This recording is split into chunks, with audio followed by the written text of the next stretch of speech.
Assalamualaikum warahmatullahi wabarakatuh. Selamat malam.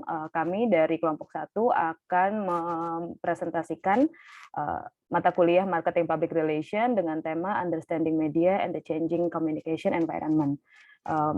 Presentasi ini disusun oleh Aulia Ramadhani, Aurelinisa Hermanto Putri, Vita Nurhikmah, dan Iren Rizvelinesa.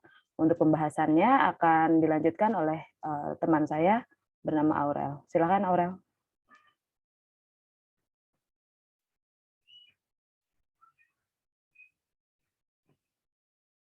Aurel, maaf masih di mute. Terima kasih Kak Vita. Saya akan menjelaskan pendahuluannya. Secara etimologi, media adalah perantara atau sesuatu yang mengantar untuk menginformasikan sebuah pesan antara komunikator dan komunikan. Media juga dapat diartikan sebagai perantara yang dimana memuat berbagai sumber informasi. Komunikasi adalah suatu proses yang melibatkan hubungan manusia dengan lingkungan sekitarnya. Tanpa komunikasi, manusia terpisah dari lingkungan. Namun, tanpa lingkungan, komunikasi menjadi aktivitas yang tidak relevan. Dengan kata lain, manusia berkomunikasi karena perlu memiliki hubungan dengan lingkungannya. Dalam berkomunikasi, manusia tentu membutuhkan media komunikasi. Media komunikasi adalah perantara yang digunakan dari sekelompok individu maupun individu kepada sekelompok lainnya untuk menyalurkan dan menyampaikan informasi dalam ruang lingkup interaksi sosial.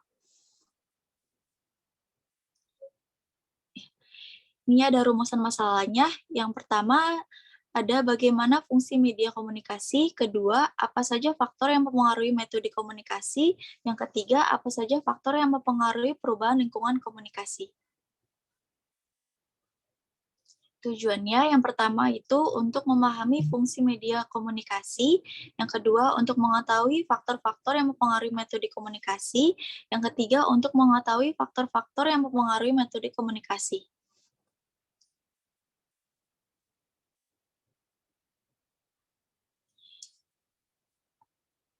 Media massa berdasarkan fungsinya dibagi menjadi 3, yaitu fungsi produksi, fungsi reproduksi, fungsi penyampaian informasi.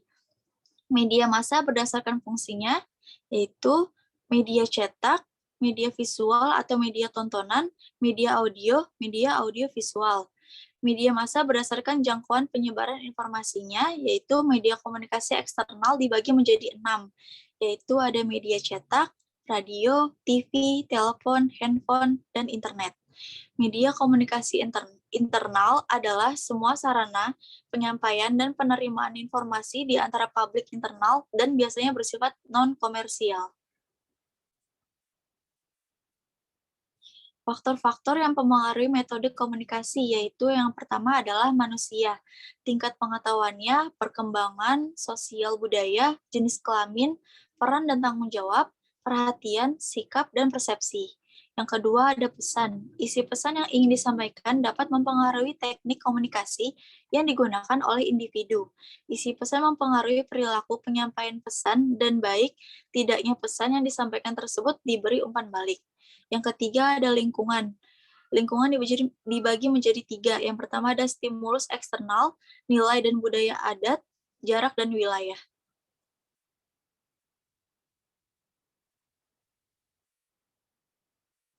Perubahan lingkungan komunikasi.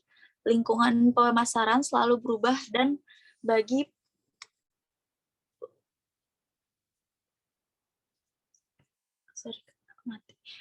perusahaan, perubahan lingkungan pemasaran ini menjadi pertimbangan dalam mengambil keputusan untuk strategi marketing perusahaan.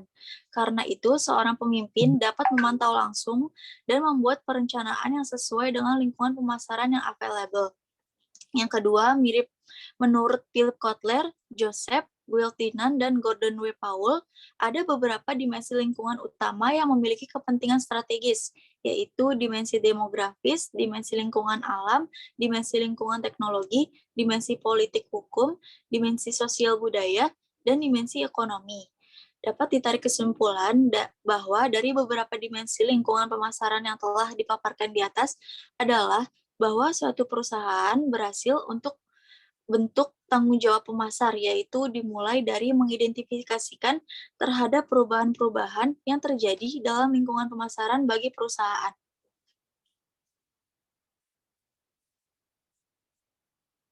spesialisasi kegiatan ekonomi, aliran modal atau aliran investasi untuk memperoleh produksi yang paling kompetitif didasarkan pada upaya peningkatan pangsa pasar adalah di bawah ini. Yang pertama ada sosial, dengan adanya tren perubahan sosial budaya dan gaya hidup dari pedesaan hingga modern, ini adalah menjadi salah satu contoh bahwasanya teknologi meningkat dan berkembang semakin canggih di era masyarakat. Yang kedua ada budaya. Dilihat dari sisi budaya ini adalah revolusi teknologi khususnya teknologi informasi dan telekomunikasi telah membuat berbagai perubahan lingkungan dalam sisi budaya dan transparan.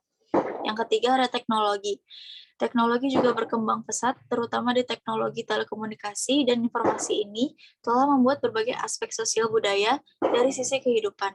Hingga pada zaman transparansi ini telah dimulai antar negara, tidak lagi membuat batasan dalam dunia bisnis yang kondisi ini disebut adalah perubahan globalisasi secara dinamis yang menyebabkan pergeseran produk dan jasa pada arah teknologi menjadi acuan pendorong yang utama dalam menciptakan ekonomi global yang besar.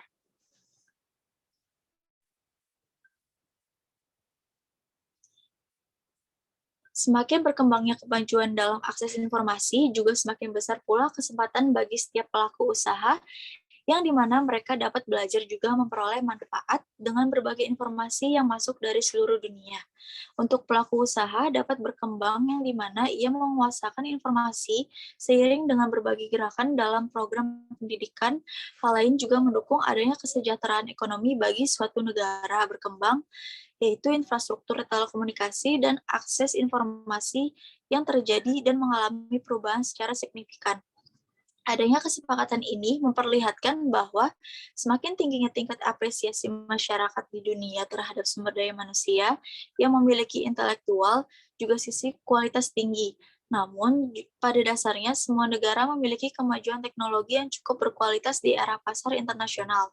Seperti saat ini, penguasaan teknologi adalah salah satu keunggulan untuk bersaing pada pasar internasional sehingga dapat bersinergi dengan baik dan menciptakan efisiensi atau kerjasama yang strategis.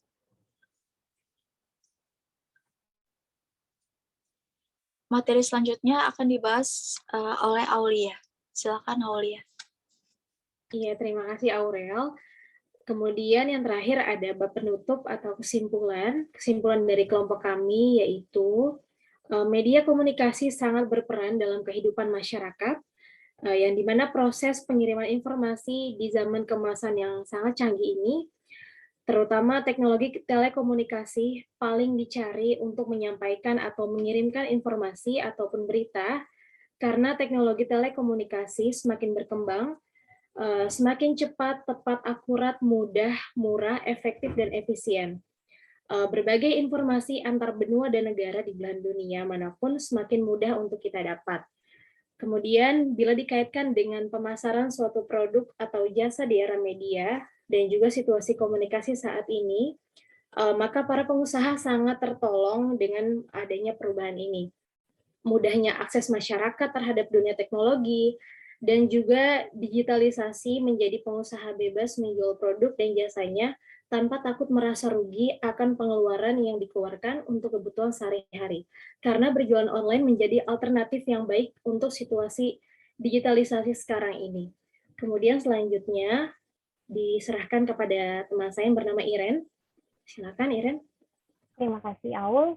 Oke, sekian dari kelompok kami. Kurang lebihnya mohon maaf jika ada kesalahan dari seluruh pemaparan yang sudah kami paparkan. Assalamualaikum warahmatullahi wabarakatuh.